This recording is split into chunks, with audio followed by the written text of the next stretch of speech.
Let's get this figured out. This world gon' give me whatever I need until I get this vision out. Then they gon' pay me whatever I ask, cause I got it figured out. Family be checking all up on a nigga to see how I'm feeling now. Damn, they love to see a nigga really make a killing now. I put a lock on the game and I hide the code and the keys. I am not playing no games, I really play this shit for keeps. That shit for me.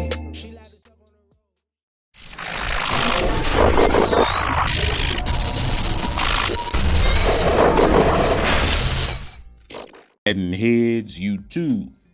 What's going on?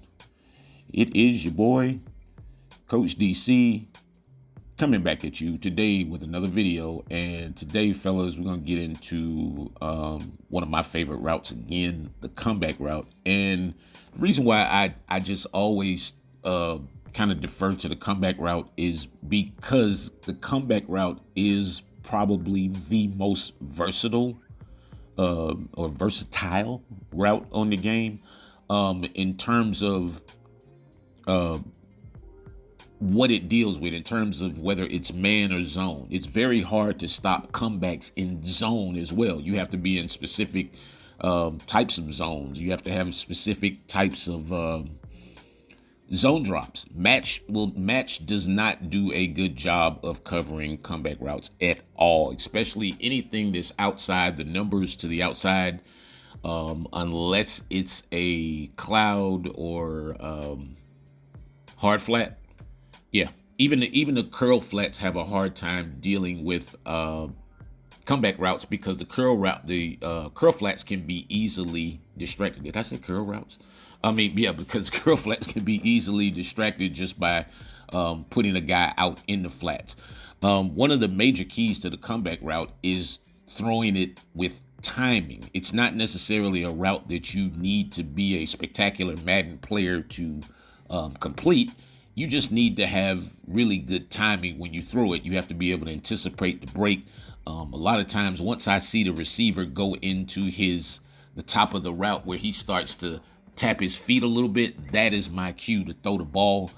In a lot of cases, a couple places you can get in trouble with the comeback route is if you throw it too early. That has a tendency to get a reaction from the defender.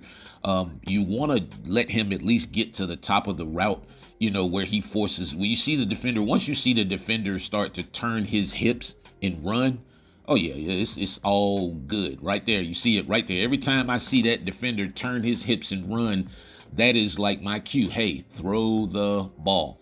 You know what I'm saying? So, and another major key of the comeback route is it used to be a route where we just caught and went down.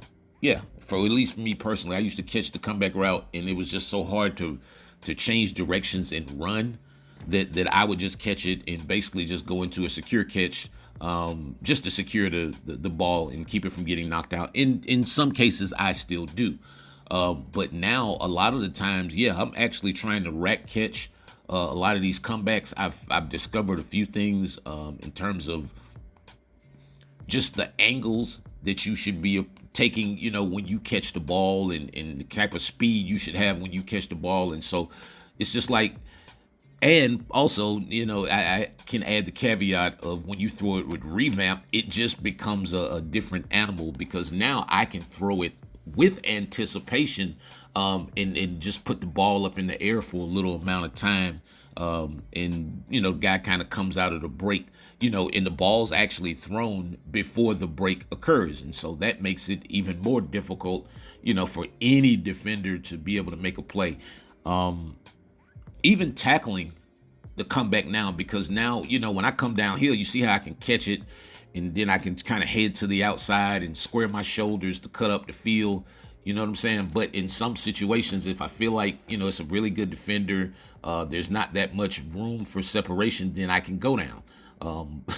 Yeah, sometimes you'll get stripped, even if you make a really good play on a comeback. But in terms of consistency, it's definitely one of my go-tos. Also, let's say a guy's blitzing me. He's a heavy blitzer. He's playing man-to-man press, zero blitzing. He's sending the house.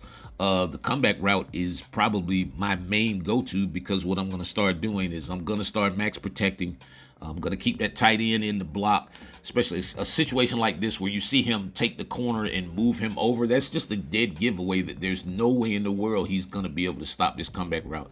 High ball, you can high ball the comeback route. You can even low touch the comeback route in a lot of situations, but definitely using revamp gives you a distinct advantage, because you see how I'm able to throw the ball even before the break occurs. It's almost like now I can get to a point where I can anticipate the break and the ball is already there. So by the time he comes out of that break, by the time he turns his head, that ball is basically right on him, putting it in a very difficult position. As you see, the defenders are always pretty much, unless they're just a top tier corner, like I said, or in one of those zones that I alluded to earlier, it's just going to be very difficult to not only stop the play, force an incompletion, but it's going to be even more difficult to make the tackle in certain cases if you start trying to rack catch the comeback routes. Don't aggressive catch them. Either rack catch them or secure catch them. Aggressive catching kind of opens the door to knockouts, in my opinion. So, you know what I'm saying? You have to kind of do something I used to do. Maybe double your catch animations. You guys who are new here, go back, look at one of those videos from the past. Doubling your catch animations is something you'll probably have to do. Well, you don't have to do it on revamp. You can do it on placement and accuracy. You just won't get the readouts. And yeah, it's just one of the advantages of using revamp is the fact that I get to see what type of catches. You see me go from aggressive to secure, or you see me go from aggressive to rack, or you see me go from rack to secure, or whatever the case may be. It's so many different types of catches that you're able to make. As you see, even against this cover 6 right here, you see that vertical route takes the corner out. And so this is a 20-yard curl flat. And my thing is, even if you have zone drops, they have to be correct. If they're not correct, man, you're going to give up a lot of comeback routes. Anyway, man, you guys enjoy the rest of your day. It's your boy, Coach. I'm out.